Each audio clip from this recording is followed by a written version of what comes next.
Okay, so friends, good morning, good afternoon, good evening. Please accept my greetings as per the time you started your video. मेरा नाम दर्शन शाह है और मैं नेशा investments का owner हूँ और हमारी टैगलाइन है we place our customers first.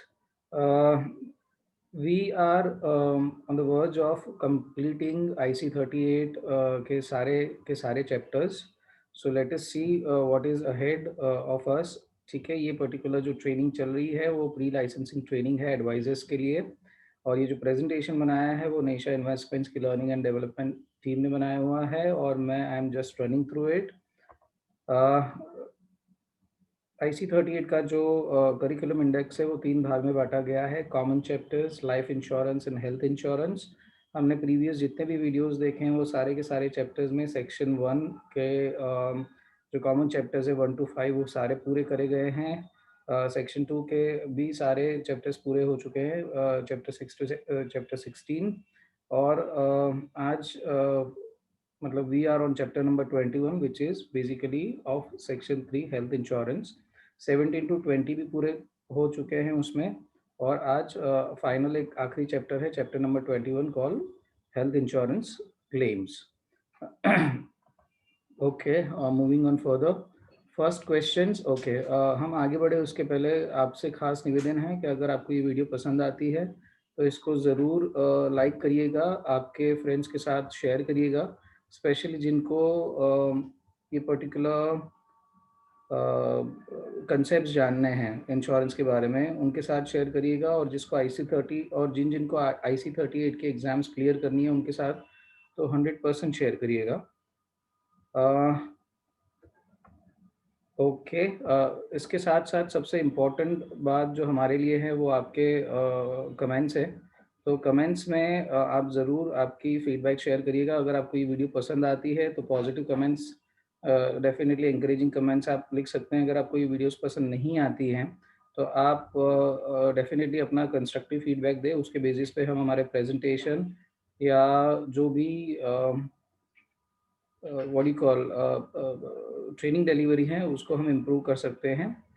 This is that at the end do not forget to subscribe, क्योंकि सिर्फ ये IC38 के चैप्टर्स नहीं लेकिन मतलब फाइनेंस फील्ड के जितने भी नए नए अपडेट्स आते हैं या कोई भी न्यूज़ आती है उस पर सारे वीडियोज़ आपको यहाँ पे देखने को आगे मिल सकते हैं. तो on that note we are starting this chapter number 21 का क्विज. तो पहला जो उसका क्वेश्चन है वो क्वेश्चन है which among the following is not a stakeholder in insurance claim process. जब क्लेम की बात आती है तो इनमें से कौन स्टेक होल्डर नहीं है. तो इनमें से कौन स्टेक होल्डर नहीं है. तो इंश्योरेंस कंपनी के shareholders definitely stakeholders है. रेगुलेटर तो बहुत ही इंपॉर्टेंट रोल प्ले करते हैं. थर्ड पार्टी एडमिनिस्ट्रेटर उसको एग्जीक्यूट करते हैं. तो कौन स्टेक होल्डर नहीं है, तो ह्यूमन रिसोर्स डिपार्टमेंट वो इंश्योरेंस कंपनी का इसमें स्टेक होल्डर नहीं है.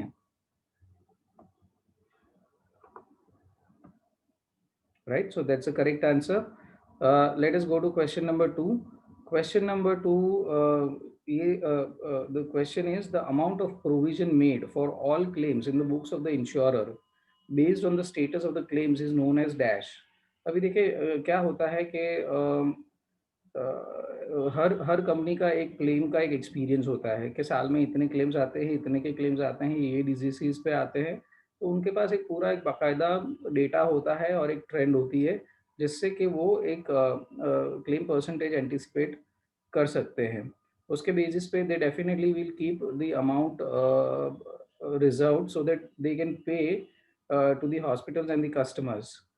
मतलब जो सीधा मतलब अगर रीएम्बर्समेंट है तो पहले कस्टमर पे कर देता है, फिर कस्टमर के अकाउंट में जाता है. अगर कैशलेस है तो सीधा हॉस्पिटल को जाता है. तो दोनों केसेस के अंदर वो एक रिजर्व बना के रखते हैं, तो उसको बेसिकली रिजर्विंग बोलते हैं. ठीक है. Okay, moving on. So moving on, question number 3, which of the following documents are not required to be submitted for the permanent total disability claim. देखिए ये जो क्लेम है ना वो परमानेंट टोटल डिसेबिलिटी की बात हो रही है. तो परमानेंट मतलब हमेशा के लिए. तो कौन सा डॉक्यूमेंट है जो रिक्वायर्ड नहीं है. तो 3 डॉक्यूमेंट्स रिक्वायर्ड होंगे, एक डॉक्यूमेंट रिक्वायर्ड नहीं होगा. तो पहला ऑप्शन है duly completed personal accident claim form sign by the claimant. देखिए परमानेंट डिसेबिलिटी जनरली ऐसे ही नहीं आ जाती, कोई ना कोई एक्सीडेंट हुआ होता है। तो duly completed personal accident claim form signed by the Clement, attested copy of first information report, FIR की अटेस्टेड कॉपी भी सबमिट करना ज़रूरी है, क्योंकि एक्सीडेंट होता है तो जनरली उसकी एफआईआर पुलिस केस होता ही है, और उसका first information report is important.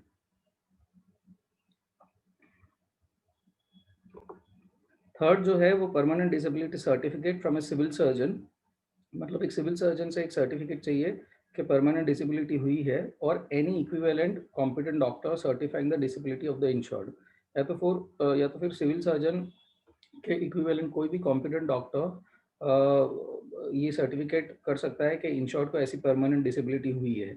तो ए बी सी तीनों ज़रूरी है। तो let us see what is the option number D, fitness certificate from the treating doctor certifying that the insured is fit to perform his normal duties.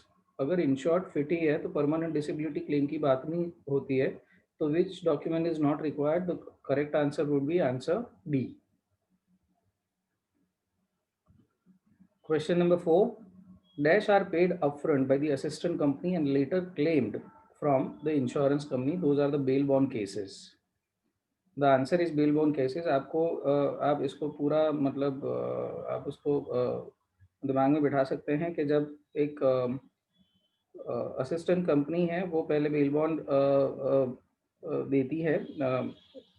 Bail bond के cases के अंदर they pay the money first and then later it is claimed from the insurance company. Question number 5. Who among the following is considered as a primary stakeholder in insurance claim process? देखिए claim जब आता है तो अलग अलग stake holders होते हैं। Insurance company होती है, अंडर राइटर्स, खैर क्लेम के लिए तो underwriters what you call, they are not the stakeholders as such, but agents भी पिक्चर में आते हैं। अगर ब्रोकर्स के थ्रू लिया गया है तो ब्रोकर्स भी कस्टमर्स को हेल्प करते हैं। लेकिन प्राइमरी स्टेक होल्डर कौन है? तो primary stakeholder has to be a customer, right? So the correct answer would be here that the customers are the primary stakeholders in insurance claim process. Question number 6. Girish Saxena insurance claim was denied by the insurance company. In case of the denial, what is the option available to Girish Saxena apart from representation to the insurer? मतलब insurance company ने गिरीश सक्सेना का जो claim आया था वो claim देने के लिए मना कर दिया।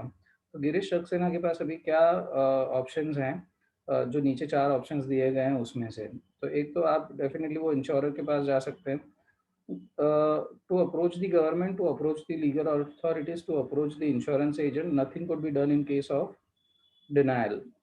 देखिए nothing could be done in case of denial ऐसा तो नहीं होता है कि भाई देखिए जब भी क्लेम आता है तो generally customer would always inform an insurance agent.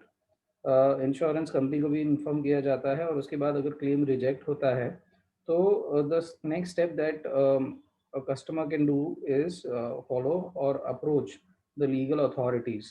अभी लीगल अथॉरिटीज़ जनरली क्या होती हैं वो हम पहले भी डिस्कस कर चुके हैं कस्टमर ग्रीवेंस और रिड्रेसल के चैप्टर्स में, कि जहाँ पे वो इंश्योरेंस ऑम्बड्समैन को अप्रोच कर सकती है। अगर इंश्योरेंस ऑम्बड्समैन को अप्रोच कर लिया है, वहाँ से भी सॉल्यूशन नहीं मिल रहा है, तो वो they can further go to the consumer forum.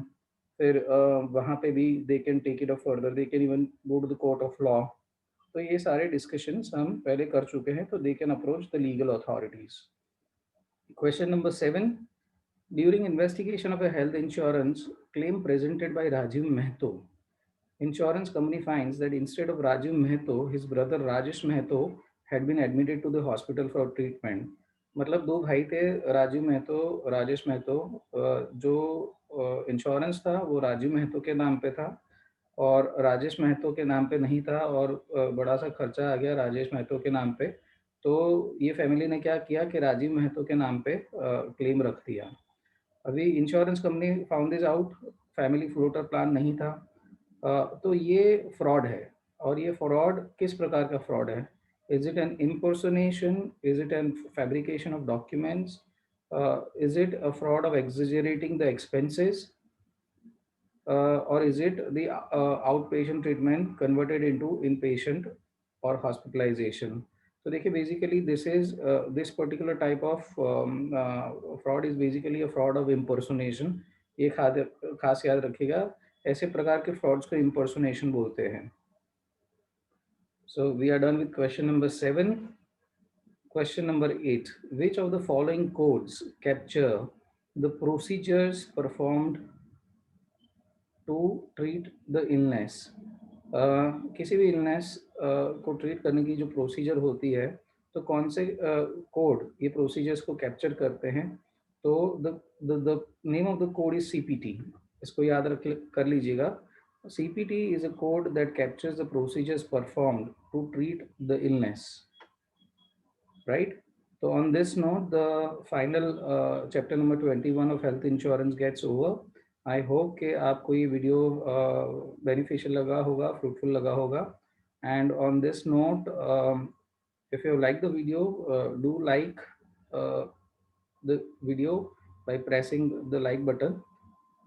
Share करें, subscribe करें, bell icon ज़रूर दबाएं. And at the end of the day, to us, what is the most important part is and are your comments. तो comment box में आपका feedback आप ज़रूर share करें. On that note, thank you so much. See you with the coming more videos. Bye bye, all the best, and wish you good luck for the IC38 exams. And I am sure कि आप इसको अच्छे से clear कर लेंगे, pass कर लेंगे in one go itself. और आपको जब भी कोई भी concepts के बारे में जानकारी लेनी हो तो आप definitely ये videos को हमेशा refer कर सकते हैं। Thank you.